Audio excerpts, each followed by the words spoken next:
All right, here we go. So the other night I was playing and I got aces cracked playing 50 cent $1. And then what typically happens is I go on tilt.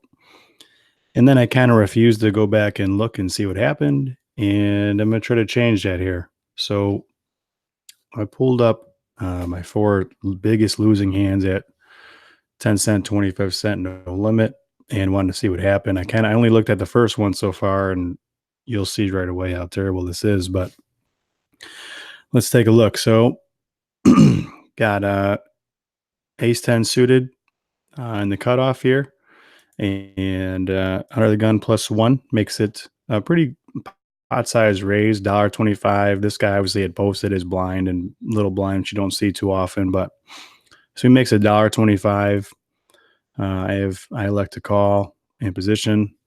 Uh, I really don't see a big problem with that. I think it's the flop that gets a little crazy. So I flop top pair, okay kicker with backdoor flush draw, and villain bets $2. So here is where I make the biggest mistake. I think I was just upset and I don't know what I was thinking, and I decided to raise it up here. I think normally I would just call this. There's really no reason to raise anything. Not don't know what worse hands are going to call me here.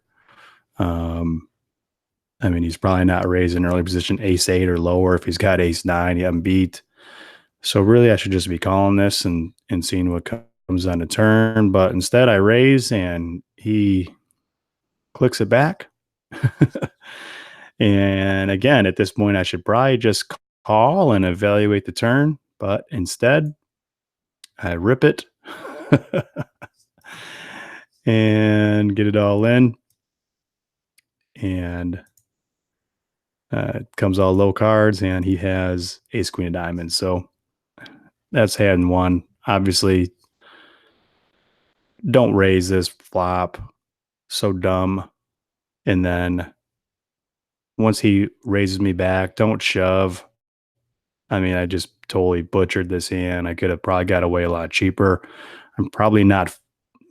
I mean, if he three barrels this, I mean, he's going to two barrel it. I'm probably going to call the turn, and then I'd assume he's going to check the river here, and then I, lose a small pot, not a big pot, since I could be dominated a lot of times. I probably could just fold the turn too if he wants a double barrel. So that's that hand.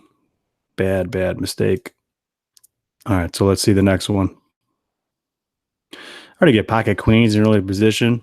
This one might just be one where hard to get away from. I don't remember this hand per se, but let's see what I do. So we get a someone I haven't played a lot with. Under gun plus one raises. I wouldn't be surprised if I just three bet this here, and I do, and I get called. So let's see the flop. All right, four, jack, five. The thing I hate about this kind of board is like after he calls my three bet, what kind of hands does he have? He has ace king, ace queen, some jacks, queens, kings, tens, maybe some medium pairs. So let's see what I do. I bet half pot. That seems about right. So now he raises me here. So, and pretty big too. I mean, let's see what our SPR is pre. So 585, it's a 4-1. I mean, I guess I probably can't fold this. I mean, but what am I hoping for? He's up against jacks. I'm up against ace jack, or I'm up against kings or aces. And again, I rip it in here. And I'm up against king. So again, here, I mean, I guess this is a board. I mean, high volatile play here. A lot of times when I'm thinking about it, it's like, okay, well, what do I beat here that he's making this raise with? It's a very dry board. It's a three bet pot. When he makes that big raise here, I could kind of just let this go and just go, okay, like you got jacks or you got kings or aces. You don't have queens, right? It's probably not ace jack. Why would ace jack play it this way? It's not pocket tens unless I got a reason to think he's bluffing, which I don't. So it's kind of like he lets me off the hook here, making this big raise. And instead, I just go, oh my God, I got it over bear. I get it in. So that's just a bad play there. I got to let that go again to that raise. And there's two buy-ins here.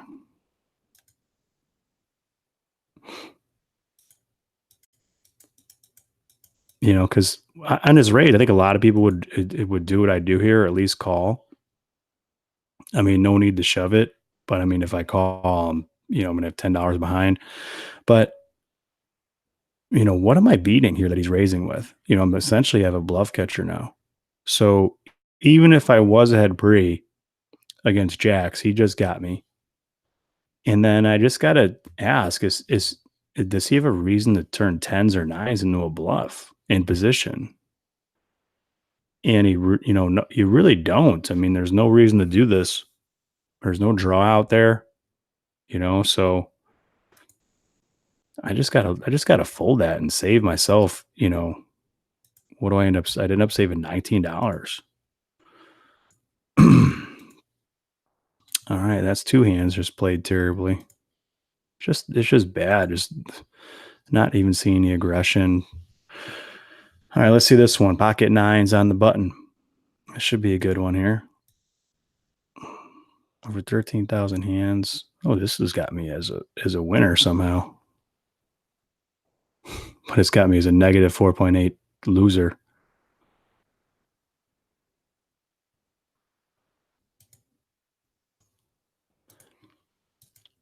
All right. All right. So I'm three betting an undergun razor with my pocket nine. So let's look at this guy's numbers. Oh, this guy's all over the place. So he's raising 41% from early position. So I don't mind my three bet here at all. I think it's fine. And I mean, he's three betting a ton. He's going to call this. He's never folding here. Calls three bets all the time. So I'm okay with this. 584 again, same thing. I'm going to continue on this for sure. He's going to have a lot of misses. Bet 3/4, and let's see, he calls. Okay, I mean, I'm still okay here. All right, so then we get four to a straight, and all these stupid middle cards here come in. So let's see what happens. He checks. I check it back. That's fine. Oh, I remember this hand now. It's so gross. He rips it, and I end up calling. I remember this hand now. I guess I need to be betting this turn. I mean, when he checks this, I mean, what am I worried about? I mean, he's either got it or don't. I don't want to bluff catch the river or give him another free card. And I have outs to the over straight. So I guess the question is, versus a player like this, I think I just need to rip this turn here and not be scared of it, especially when he checks. So this river gets real interesting here. It's a 2, and now he shoves. And I'm stuck in the same position I was at the turn, but watch what he ends up having here.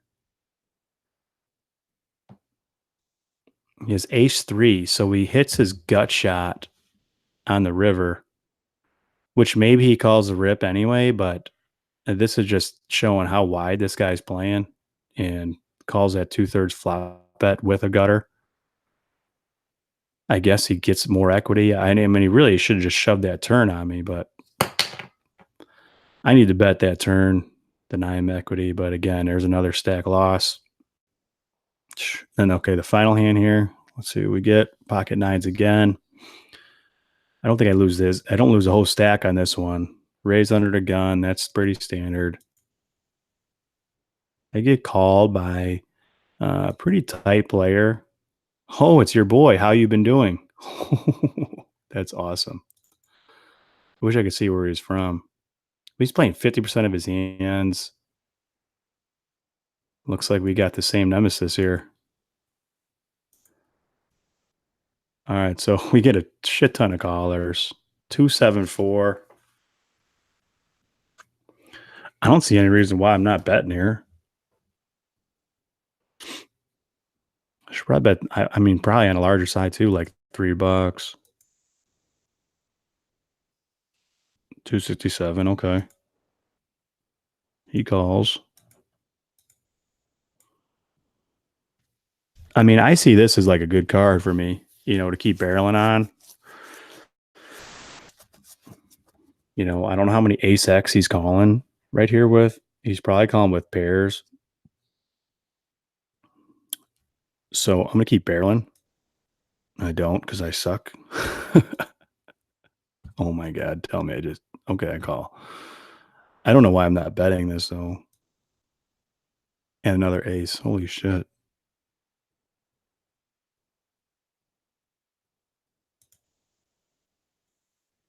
Ace 10.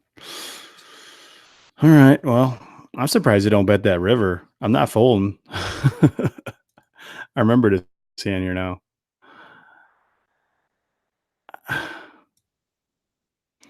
I guess it's a spot where it's like, okay, if he's, I don't know, man. This is a tough spot for me right here. I think I'm fine with calling that turn bet.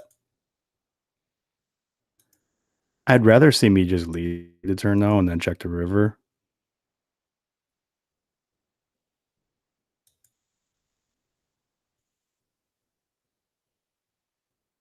I mean, I'm okay with this. I mean, let's let him bet his draws. But the problem is, okay, so if he's betting a flush draw, the ace comes in. It's not the ace of spades. So if he does have an ace high flush draw with this ace of spades, he just picked that up. Yeah, so goes check, check. And those are the four big hands I lost. So tough session with those hands, and plus the $100 I lost with aces, where I was crushing the person. Um, just ended up being a $200 loss session. So yeah, hopefully it'll get me a little better, a little pay more attention. Don't go on tilt, and let's see if I can become a better player. Keep studying, grind it.